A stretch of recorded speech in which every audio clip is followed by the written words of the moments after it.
Namaskaram, Masters. Welcome to day 16 of Aatma, Deepo, Bhava. Be a light unto yourself. I hope everyone had a great meditation session. First, let us all be grateful to our Grandmaster Prabodh Garu for giving us this wonderful event. And my gratitude to the leadership team who is behind making this happen. And all the attendees here with us today, thank you thank you for joining us. It is my pleasure to introduce Master Meera R. Pillai, a gifted teacher and a spiritual practitioner from the beautiful state Kerala. She has dedicated her life to helping others through meditation and healing therapy, drawing on her extensive training in variety of modalities, especially with the focus of helping children. Her own spiritual journey began in 2018 through Quantum Life University, founded by Dr. Newton Kondaviti and Dr. Lakshmi Newton, to awaken wisdom within each and every being on this planet. Last year, Master Meera took the next step on her spiritual journey by attending Gudakesha workshop, where she has deepened her understanding of the path to happiness, joy, and peace. Today, Master Meera will be speaking on the topic of why meditation is important for students, sharing her insights and experiences on the benefits of this powerful practice for young people. Please join me in welcoming Master Meera. The stage is yours, Master. Thank you, Manigaru. So, pranams to all my teachers. Pranams to Patriji, Dr. Newton. My deep gratitude to Prabodh Garu, and my pranams to all the dear masters who have assembled here. So let us begin our day today class. So today's topic is importance of meditation for students. In a way, if we see that we are all students of this life, right? We have come here on this earth plane, the school, earth, to learn certain things and to grow the level of our consciousness. But even then, if we take the case of children, that is our today's topic. Why meditation is needed for them. So, going into that topic, let us understand what education is for. Can you give me some examples, your point of view, what education is for? Why children need to go to schools and learn? Why they should become students? Children should become students. Why we should become students? Why? You can give your opinions in the chat box, or you can unmute and give your valuable comments.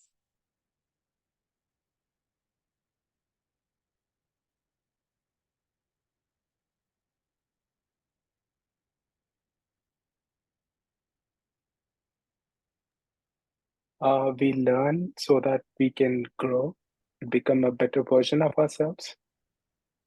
Become a better Version of ourselves. Yes. Thank you, Manigar. To become a better version of ourselves, to learn and to grow. And if you see the life of a child, you may understand that to learn and to grow, to become a better version of ourselves, the first wealth that we need is health. Health is wealth. So, what is health? WHO itself has said that health has many levels: physically, mentally, emotionally, intellectually, and spiritually. In all these 5 levels, if a person is balanced, if a person is growing, if a person has well-being, then we can say that that person is healthy. So through education, through all these learnings, we are raising our children as healthy persons, as healthy souls. So through academics, in schools, can you see what are we giving them for help? In our houses, in homes, we are taking care of their physical health. In schools, what are we doing? What kind of health is taken care of?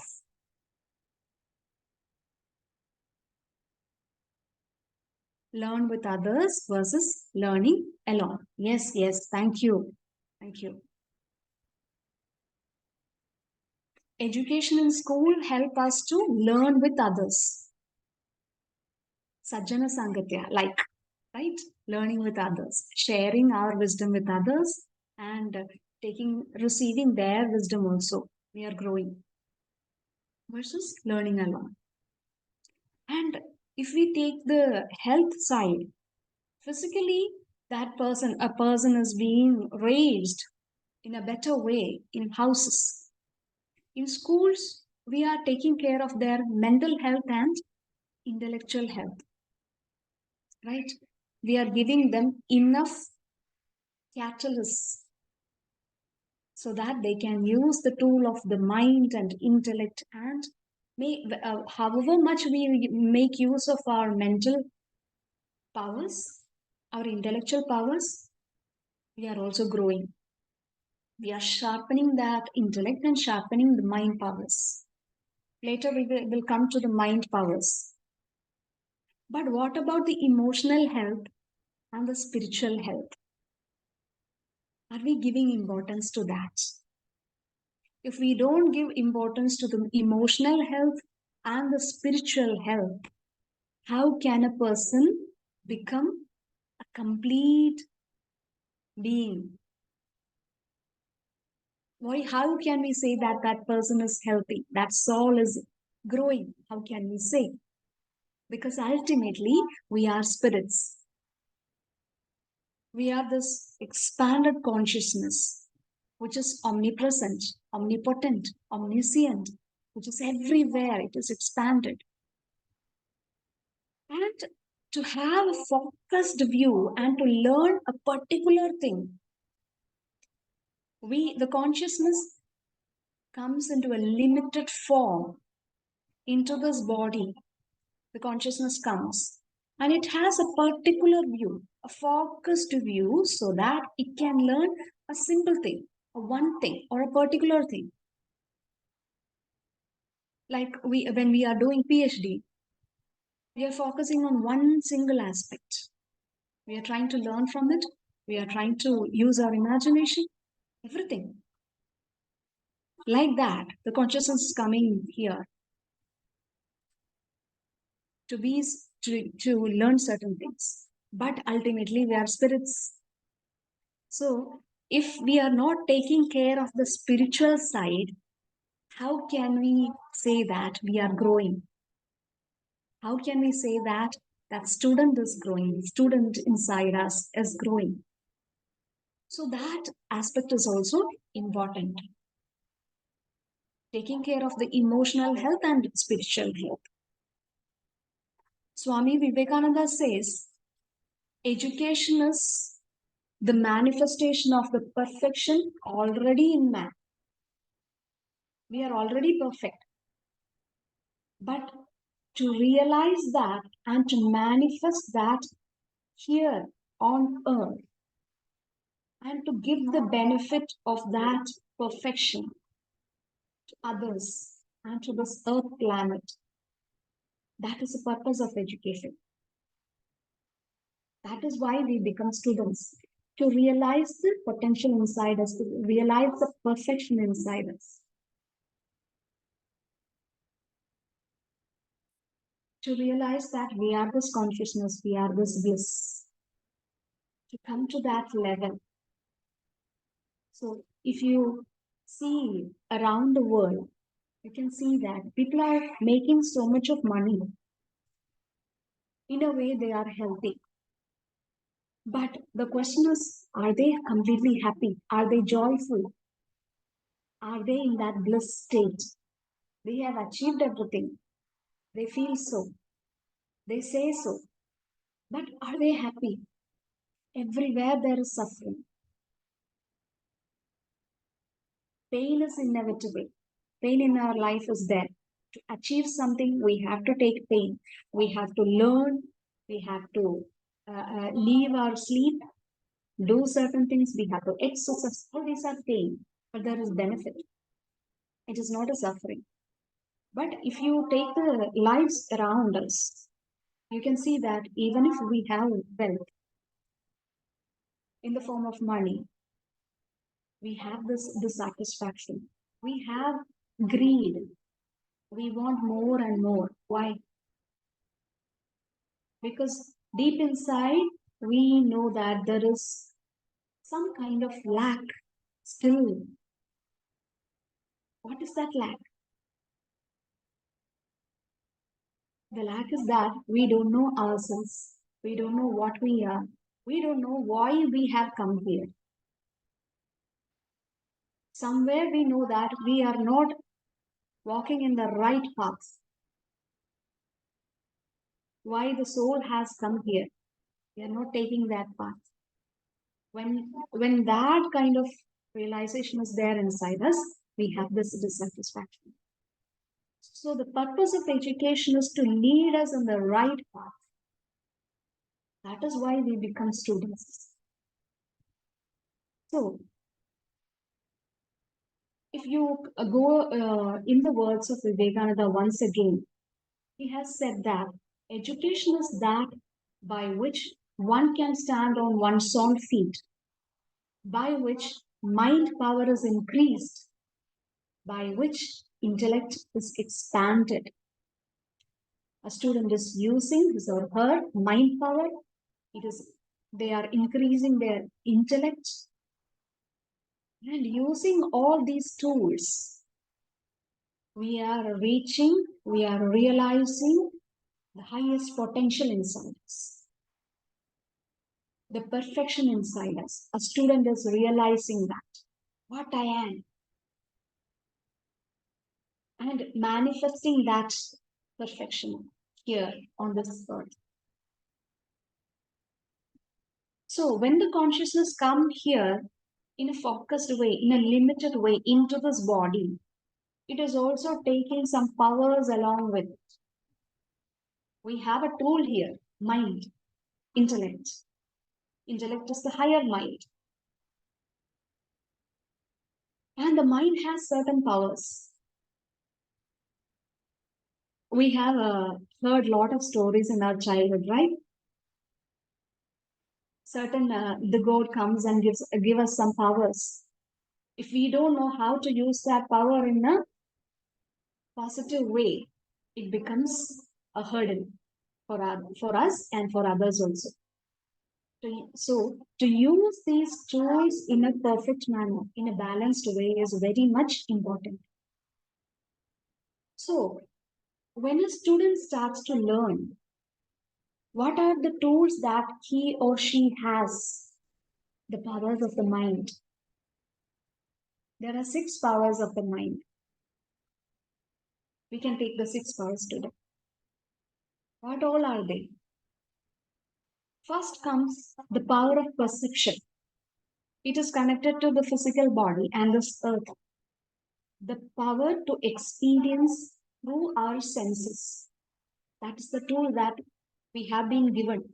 That is in our hands when we live here. Using all these senses, we are experiencing each situation. We see, we hear, we smell, we taste, we touch. And through all these senses, we are gaining the feelings from each experience. That is the power of perception. And whatever experience that we are having, we store it in our mind. That is the power of memory. Students are making use of it, right?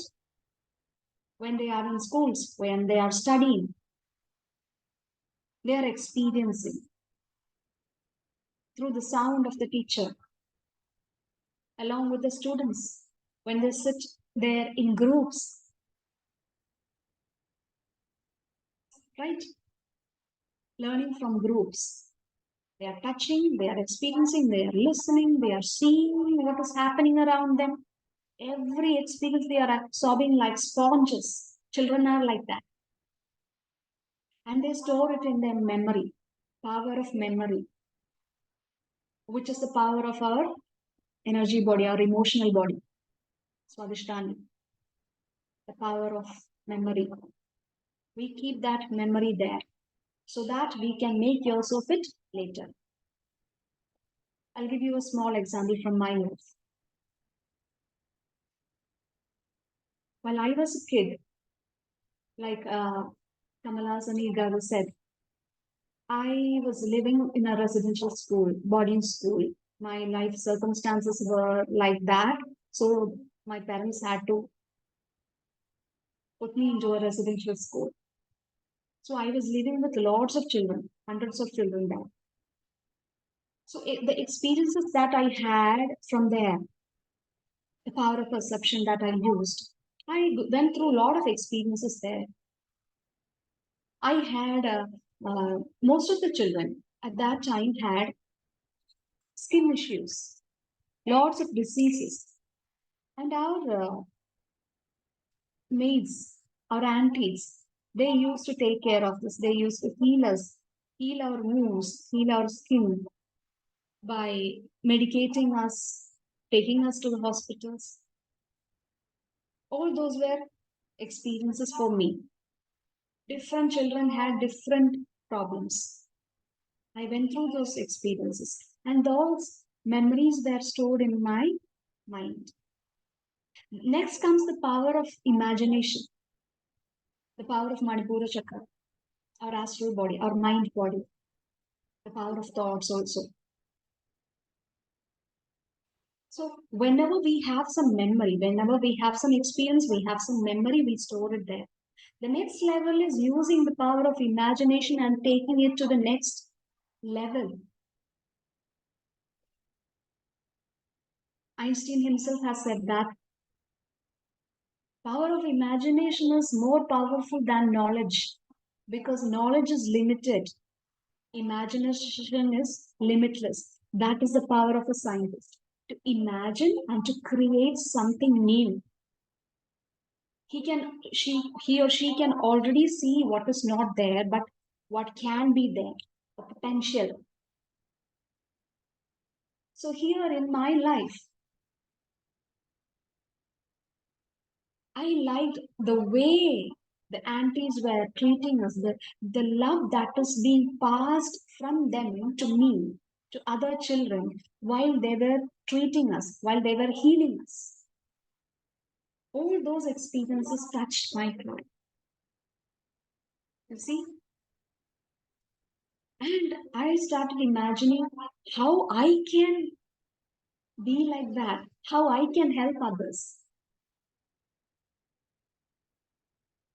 I don't have to say anything about the power of imagination to all of you, because you know how it is important for students to imagine their future, to use their thoughts in a positive way, because they should know they create their own reality.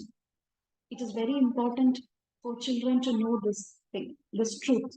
They create their own reality through thoughts, through the power of thoughts, through the power of perception, through the power of memory, and taking it to the next level in a positive way, the power of imagination. If a child is coming from the agricultural life, a family, he is seeing that through his experience, through the experience of her or his parents, she or he is seeing that they need some tools so that agriculture becomes easy.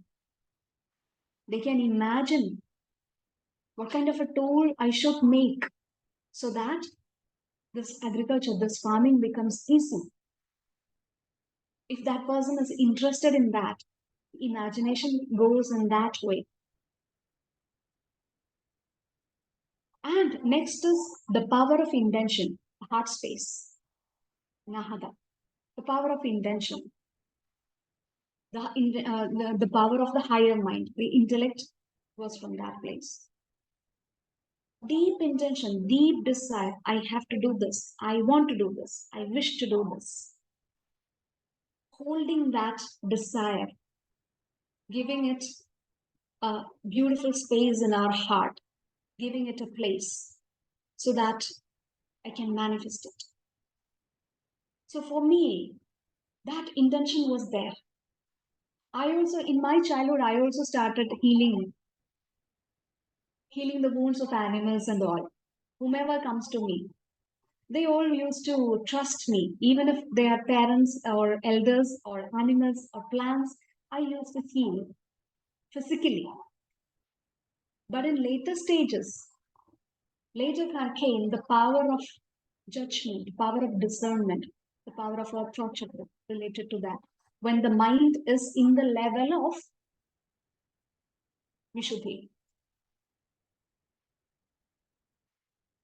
So I started experimenting. Later in life, I took it in the next level, the power of imagination. I started helping people who have wounds in their mind, who have wounds in their emotions. It came naturally. So it went into the next level. And I started experimenting. Through experiments, we understand what I should do, what I should not do. This is the space of, can you say?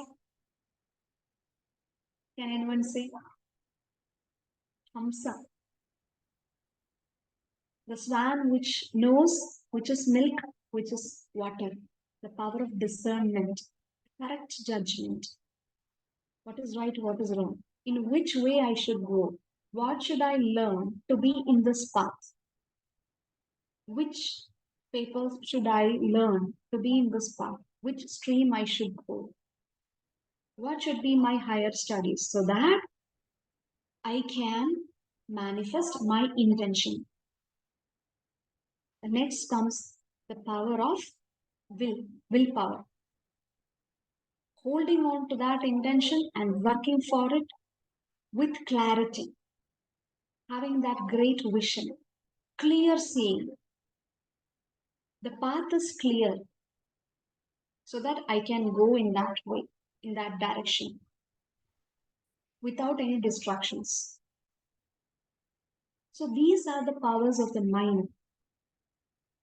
For a student, having these powers, having these sharp tools is very important. From childhood onwards, whatever that is happening in our life, there are clues in that. Whatever experiences that are coming in our way, what are memories that we are storing inside us, what kind of imagination is taking us in which way, knowing all these things and to have that clear vision is very much important for students. So for that, we should have a healthy mind, emotions. Only a healthy mind can lead us to our perfection, lead us to our consciousness, lead us to our bliss. Only when we understand why we have come here, what are our talents, why I am here, how should I serve this life, what is the purpose of my life, there are clues. When we know that, the perfection blooms, the consciousness blooms, the consciousness is happy, joyful. So to have a healthy mind is important. But what will happen if we don't have a healthy mind? We start using all these powers in a distorted way. And what will happen if we misuse the powers? We know our life will be a suffering. That is how suffering happens. When I experience certain diseases in my life, in my childhood, and my aunties are healing me, healing my wounds, healing my skin, healing my diseases. I take it as a bad experience. In my memory, I feel that it is a very bad memory. How I had to go through all these sufferings. I don't want it anymore. I don't want the side. I'm leaving the space of healing and everything. I don't want to see it at all. If I take it that way, then it means I don't have a clear vision, a great seeing. I can't see the bigger picture. From there itself, ignorance starts. The ego starts developing. I start having a lot of protection layers around me so that I will not have any more experiences like this. Why all through my life I had to stay away from my parents and I had to be there in a hostel. It was so terrific. If I feel that way, I'm not making use of that perception and that memory. My imagination, my thoughts start moving in the opposite direction and it will create chaos in my life. My life will go in another direction, which is not my sole purpose. So, to have a healthy mind is very much important. And what can give? How can we maintain a healthy mind, a healthy emotions? Emotions come and go. I don't have to hold on to those emotions. Sometimes sorrow comes in my life. I had to go through so much of suffering, so much of pain in my life, in my childhood. But if I stick on to those emotions, what will happen to me? So, how can we develop these healthy emotions and healthy mind? So, coming on to that, I would like to give you an example from agriculture itself because I like agriculture and farming. So, when we plant fruits and vegetables, when we are farming, we give a lot of fertilizers and sometimes pesticides also for plants so that they will grow healthy. Whatever nutrients that plant needs, we give it. But for the plant to absorb all these nutrients, all these fertilizers, whatever I'm giving to the plant, to absorb it properly and to use it in a proper way, in an apt way, in an optimal way, what we do is that we put some granules, we put some catalysts in the soil. They are not fertilizers, they are not pesticides, they don't have any use for the plant, but it is the most essential thing during farming. Like cow dung. Cow dung is also fertilizer, but more than a fertilizer, it is a catalyst. It goes into the soil and it helps the plants in their absorbing capacity. It creates the soil in such a way that the plants can easily absorb. The capacity for the plants to easily absorb the nutrients will be developed. Other than that, however much fertilizer you use, there is no use at all because the plant is not able to absorb it. So, like that, we have the powers of the mind. We can make use of it, but to use it in an optimal way, to maintain it in a healthy form, we need meditation. Every student must learn meditation. It is very much important because every day we have a lot of experiences coming in our way. We are storing a lot of memory in our mind bank. Each day, when we meditate, we are holding, we are storing the information that are coming from the perception, the experiences. We are storing whatever is necessary, needed. Other memories we can delete. It is like cleaning your phone, cleaning the memory power of your phone every day. Is it needed? It is needed, right? For the optimal use of the phone, it is needed. to clear the data, clear the storage. So meditation is very much important so that a child can develop in a beautiful way, in an optimal way, without any distortions of the mind, without going into ignorance. What is ignorance? Ignorance is the lack of self-awareness. What I am, what I want, why I want it. Is it because selfishness? Is it because I like it?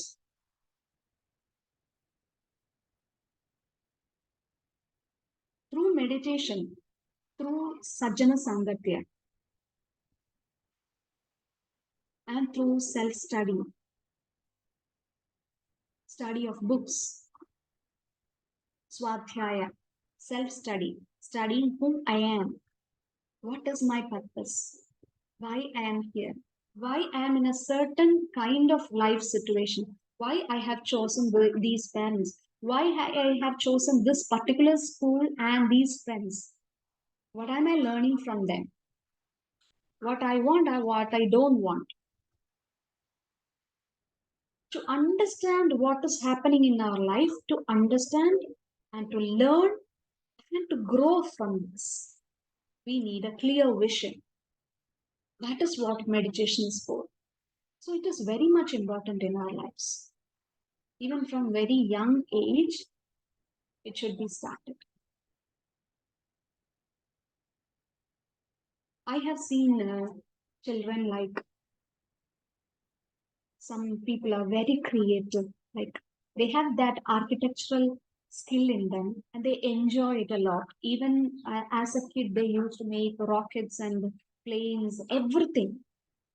But coming into the teenage time, they decide to become doctors because they see that society gives importance and respect to doctors. So, sacrificing and compromising their joy, they are going towards respect. Whether it will give them joy or not, I don't know. Only they know. So, these kind of distortions happen when children are not knowing themselves. Know thyself. Knowing ourselves is the most important learning in this earth plane. That is why we have come here. All the children and all of us. We are all students, students of life. Life is teaching us, not only the academics. And filtering our emotions, going through the emotions and coming out of the emotions is very much important. Otherwise, we will go into depression, we will go into anger, everything will happen. Emotions are like emotions, energy in motion. This is a part of this life. The consciousness has to go through emotions and learn from it. We don't have to stick to those emotions or to suppress those emotions. Teaching children this is very much important because a lot of kids are going into depression because they don't know how to handle emotions. So sitting in meditation, what is meditation? Going into that silence, touching that silence inside us. When we are in that silent space and when we are witnessing our own life, we understand the bigger picture. It becomes easy for us to go through emotions and come out of it. We know that the emotion will come and the emotion will go. It is not permanent. The last stages of meditation, Dhammanupasana. Whatever is coming, it is going, coming and going. Nothing is permanent. Emotions are also like that.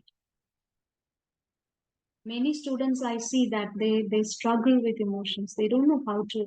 Some kids, they don't have the space to express their emotions at home. Some they overexpress and later worry. Meditation gives us the capacity. The mind is nurtured through meditation. as a great tool of the soul. It doesn't become our master. The soul becomes the master of mind through meditation. Then emotions are the perfect tools to experience, to go through experiences. Nothing more than that. This is very much important. I see that somebody was raising hands now and then. Is there anything you want to ask?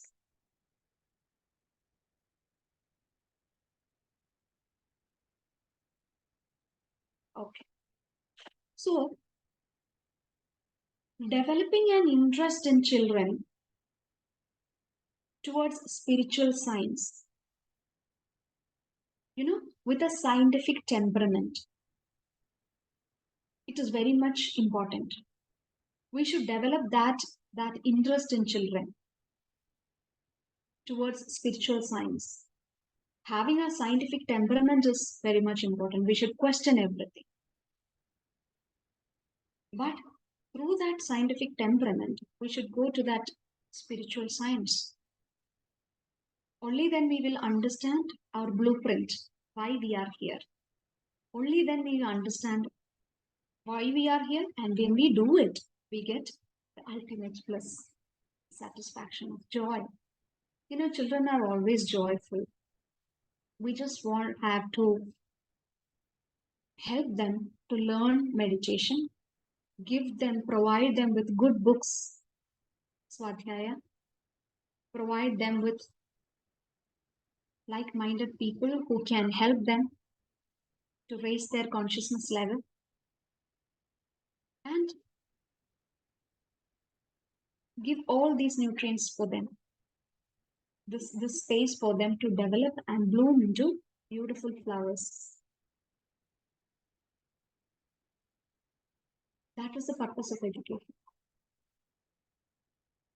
Yesterday night, we had a death in a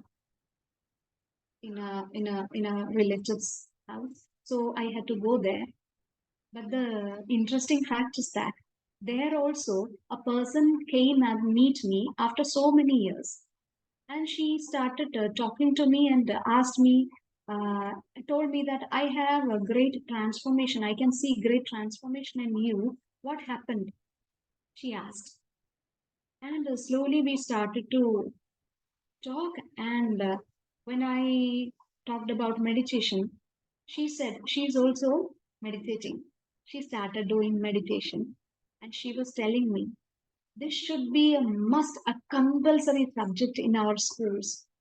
Children should learn it from an early age itself, because the bliss, the joy that I am experiencing after meditation, I cannot explain it to others through words. I cannot describe it through words. Nobody will understand it. Everybody has to experience it. Only then they will understand. So this should be a compulsory subject in every school, she was saying. She's not a teacher, but she was telling me this. And I immediately understood, yes, I am aligned with this topic tomorrow. She was giving me a glimpse of it. Whomever is talking through her, it was beautiful. Sajjana Sangatya. Even in a death house, this was the conversation that happened for me. And she was saying her child, she also is doing PhD in English literature, and she is wishing her child to become a teacher, so that this knowledge of meditation, the wisdom of meditation, should be spread through her. This is her vision. So I don't have to say anything more. You all know the importance of meditation. Last day, I was having, some days back, I was having a conversation with my elder son. And he was asking me, what is wealth? He was actually telling me that, Amma, wealthy people are not happy. Why? So I asked him, what is wealth? He himself had this question in his mind. And he said, rich people who have money, they are not satisfied, they are unhappy. I asked him, is it true? And he said, yes. And I asked him, is it absolutely true? Always true? And he said, no, it is not absolutely true. It's not always true.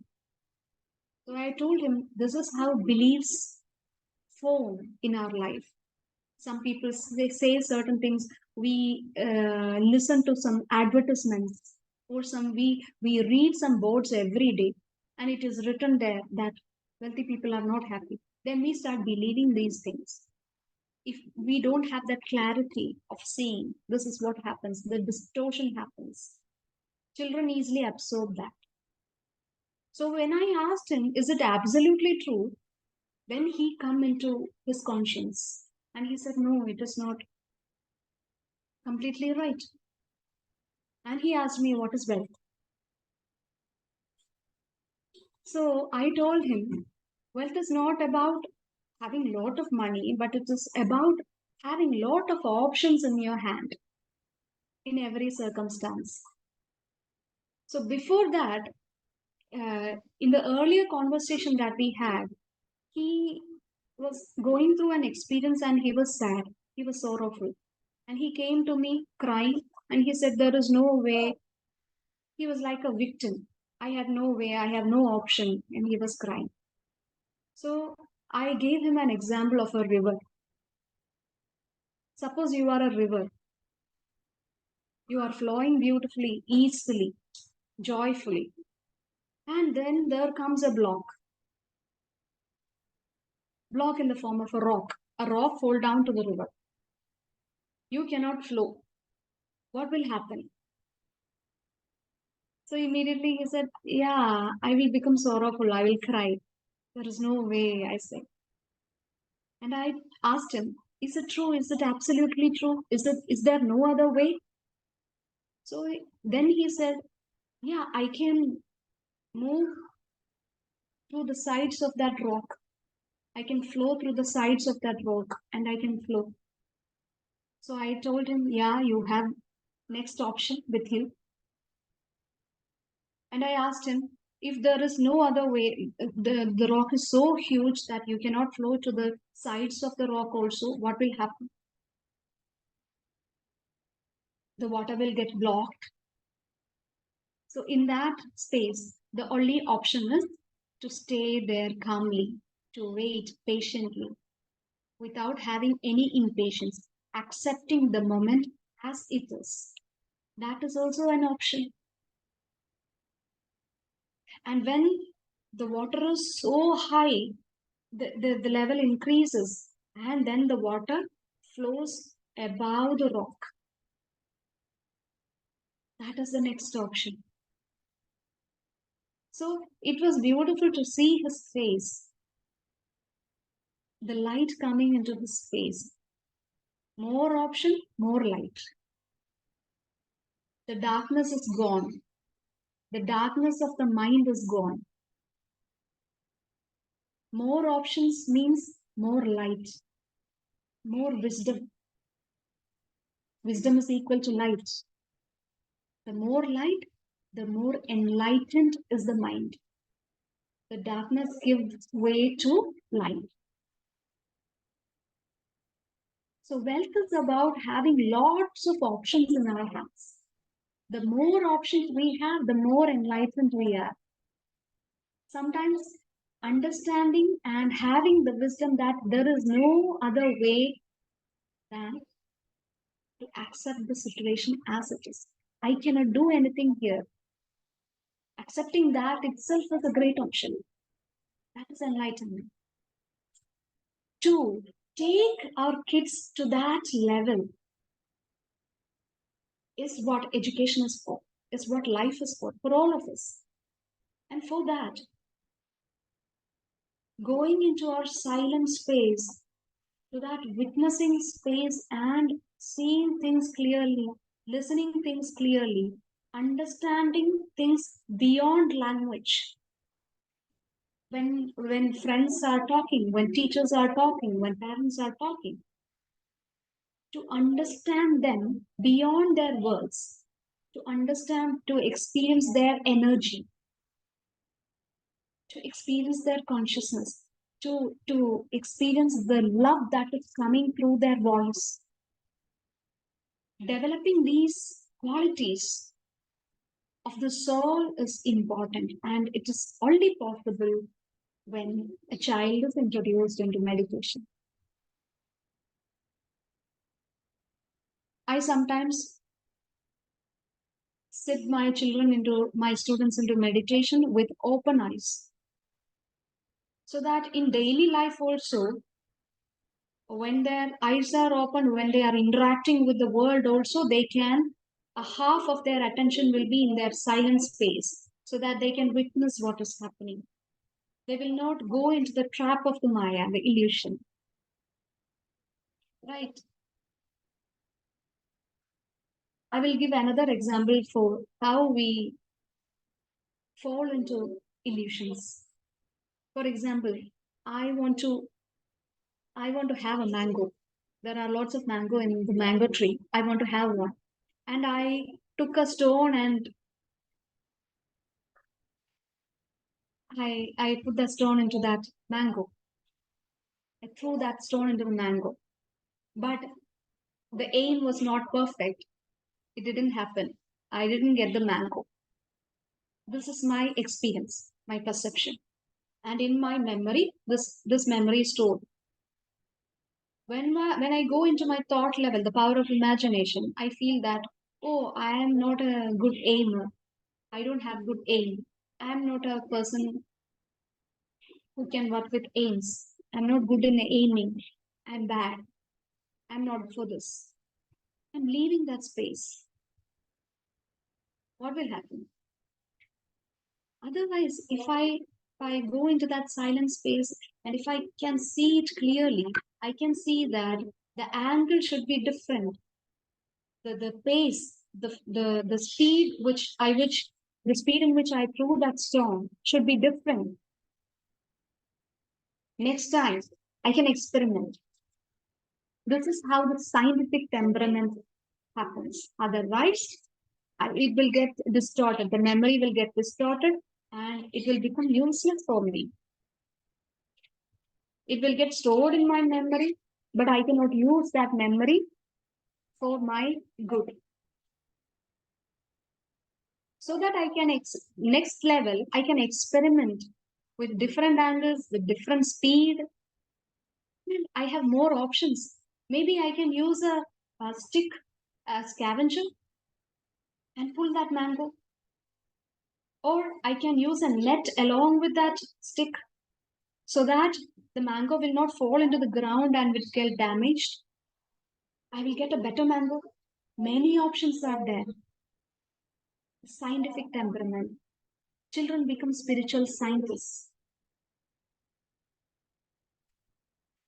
So, developing a mind to become a beautiful tool for the soul, for that meditation is needed. And children are natural meditators. They don't have to sit for a long time or anything because they are always connected to their bliss, their joy, the silence inside them. That is why they ask so much of questions. We just have to encourage them in that level, because the more we interact with the world, the more chances are there to get stuck. So when we have meditation along with that, every day they will clear their bodies, all bodies. So they will become sharp tools, beautiful tools, clean tools for their consciousness to bloom. We just have to provide that. So that is the power of meditation, self-study, and Sajjana Sangapya. So help our children and channel their interest into understanding themselves, into self-inquiry. Who I am? What are my interests? When do I have joy inside me? When I am doing this, I have joy. Okay, then how can I imagine it into a better space? How can I make this a profession? We can channel them into those kind of thoughts. Then they will pick it up and they are our future. Children are our future. So from childhood onwards, these kind of channeling, a little help for them, a little support from them. Meditation will do everything else. We just have to introduce them into meditation. That's it. So with this, I will end this class here. And if you have any valuable suggestions or your experience to share, please open your hearts, open your voice, and share it here. Share it with us.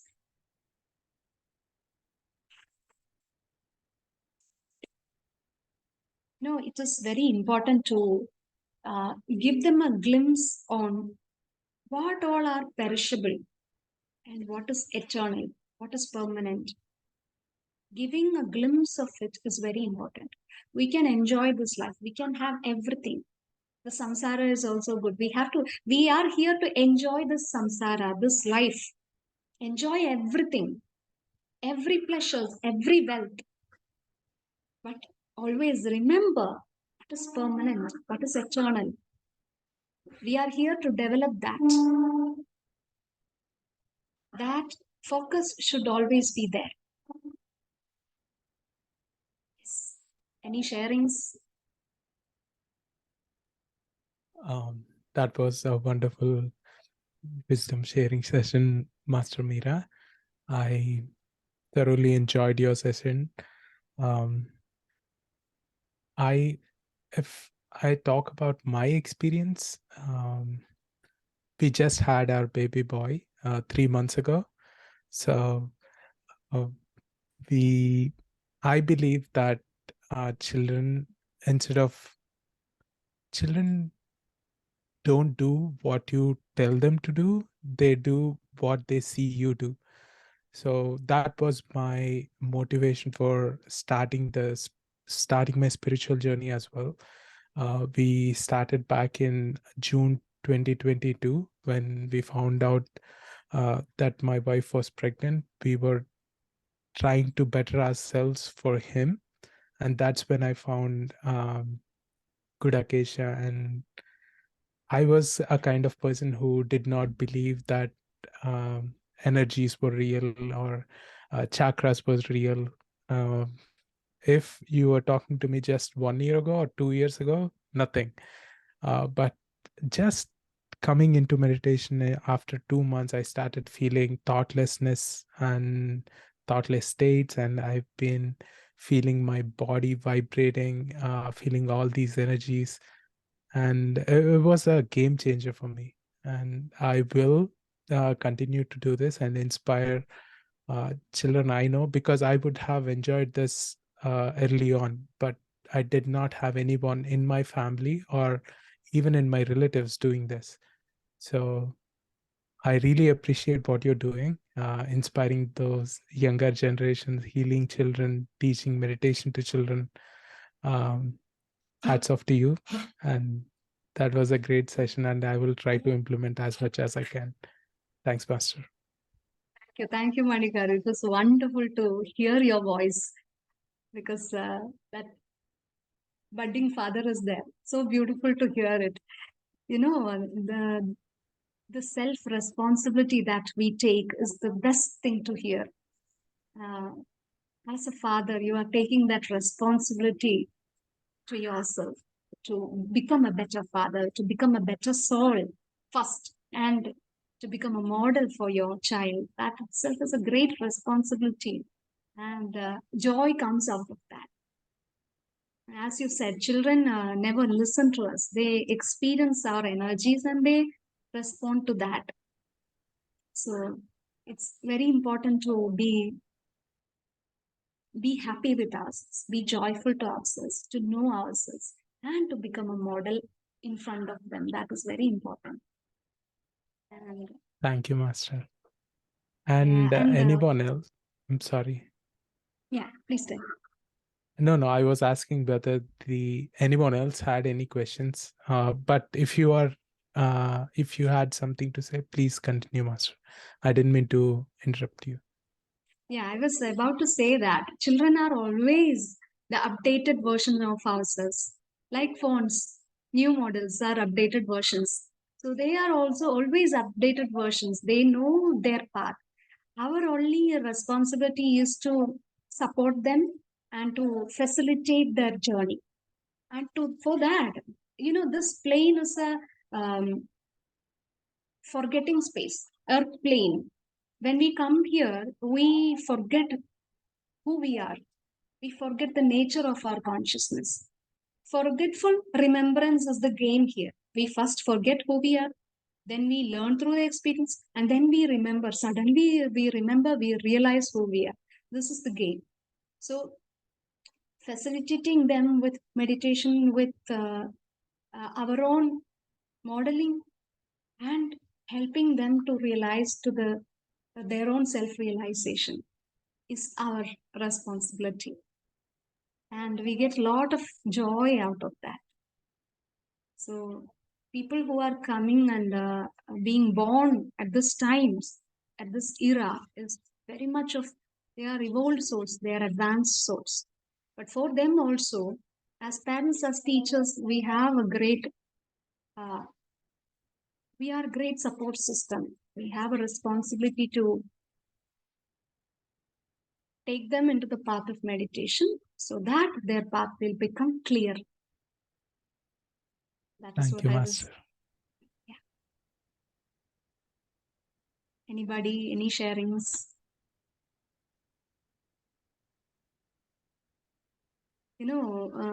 These days I see that children talk a lot.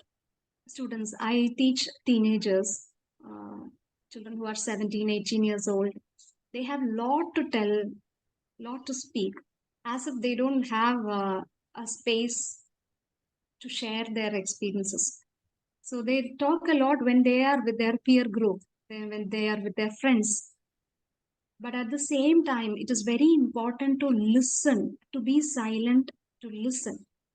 You see, to develop that quality. Only when we listen properly without having any thoughts, without having any judgment to what the other person is telling, what the experiences around them, what the situation is telling them. To understand that, we have to be in that silent space. So from as a small child itself, we have to make them sit for some time, just eyes closed, nothing else. Just with closed eyes, sit there properly without moving. That's it. Just for 1 minute. That's it itself is a great start, because they learn to be silent, they learn to master their mind, and they start listening. So from childhood onwards, we can start like this, simple, little steps, and encourage them to dance, to paint, to sing. These are all meditations. They are natural meditations. Whenever they do these things, they are in a meditative state, because they are not thinking at all. They are moving spontaneously. Their body is moving spontaneously. Their voice is coming spontaneously, without any thoughts like, what will others say about me? Is my voice good or not? They are not thinking about like that at all. Whenever we are in thoughtless state and whenever we are doing something, we are meditating. So they have that quality. Only thing is that we have to facilitate so that that quality is still in them. It is not lost. So it is the greatest service we can do for children, meditation. In whichever way they like it, make them do it. Even coloring pictures, sometimes when they are sad or they are angry, give them something to sketch, give them colors, so that that energy will come out and will flow out of them. Then they will be empty. Empty vessels are good, so that the cosmic energy can come and fill them. So every night before going into sleep, just for 1 minute itself, making them meditate or just sitting in silence along with them. If you are silent, you are sitting beside them, that itself is enough. They will also tune into that energy, to your energy. If you are sitting beside a baby, tune into the energy of the baby, because they are in that turiya state. They are meditating state. So sitting beside a baby, we immediately connect to that blissful state, thoughtless state. Okay, friends, thank you. Thank you, Masters. Wonderful, Master. Wonderful. Thanks so much for sharing. And Nitya Master said, thank you very much. Agree with you that meditation should begin as early as possible in life. Wish that we could have had that. This is the time for us. You know, it's life and rebirth. It is continuously happening until we feel that it is enough. It is there. So each moment, utilizing each moment itself is the greatest thing, to realizing that and making use of each moment we have in our hands. Understanding we create our reality and going along with that. That itself is great. There is nothing to think about the past. Only the present. That is the best thing that we have to teach them. Being in the present moment. Not brooding over the past. Not thinking overly about the future, concerning the future. Being in the present moment. Enjoying that present moment. Only when we enjoy the present moment, we understand why this situation is coming to me. Why I have attracted this situation. What it is teaching me. What it is telling me about my life purpose. How it is helping me or making me strong towards my life purpose. Or is this just for enjoyment? Then enjoy it. To understand this, we have to be in the present moment. We don't have to concern about the future. We don't have to brood about the past. Oh, this is like a past experience. I should not be here. If we have that attitude, that thought, then we cannot sit in this present moment. So the best thing that we all have to do is be in the present moment, be in the do meditation, be in the present moment, increase that capacity, and share that energy with the world. Wherever you go, this energy is with you. People tune into that. They will also come to that present moment. They will ground. Okay. Thank you. Thank you, Master. If does anyone else have any questions, Masters? If not, we can conclude.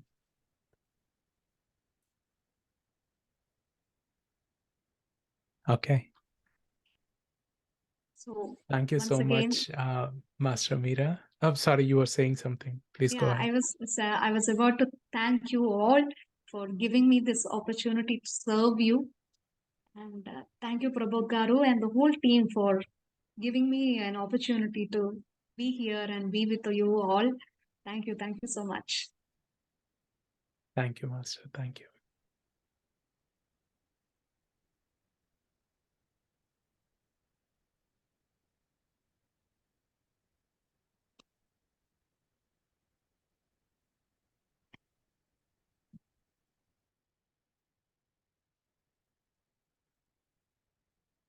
Okay. Thank you so much, Masters. Let us conclude by being grateful for our Grandmaster Prabodh Garu for giving us this wonderful event. And thank you, Master Meera, for your wonderful wisdom and the work that you're doing to inspire our younger generations. And thank you, leadership team, for making this event happen, and all the attendees for joining us and making this a success. Thank you so much. Thank you, thank you, thank you.